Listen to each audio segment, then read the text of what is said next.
అయ్యా నీ రాకడలో ఎత్తబడి ఉంటే నాకు ఈ గతి పట్టేది కాదు కదయ్యా, ఈ కరువు అనుభవించేవాడిని కాదు కదయ్యా అని ఏడుస్తూ ఉండే లోపు చిన్న బిడ్డ వచ్చి, మమ్మీ దాహం అవుతుంది మమ్మీ, ప్రాణాన్ని కాపాడుకోవటానికి కొంతమంది ఈ సాతాను గడి దగ్గరికి వచ్చి, అయ్యా ముద్రే, ఏ ముద్ర? 666. ఆ ముద్ర వేసి కూడా ఏం చేస్తాడో తెలుసా? కడుపు నిండా భోజనం పెట్టడు, తూనిక.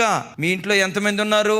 6 ఉన్నామయ్యా. 6 ఉన్నారంటే 6 బియ్యపు గింజలు మీకు సరిపోతాయి అని 6 బియ్యపు గింజలు ఇస్తాడు. దైవజనమ, ఎందుకు మృతుల పునరుద్ధానంలో మొదటి పునరుద్ధానపు వరుసలో ఉండాలి? ఎందుకు క్రైస్తవుడు దాని కొరకు ఆరాటపడాలంటే తర్వాత రాబోయే దినాలు అంత భయంకరమైన దినాలు. దైవజనమ, మీరు అనుకోవచ్చు ఎట్లాంటివి జరుగుతాయా అన్న?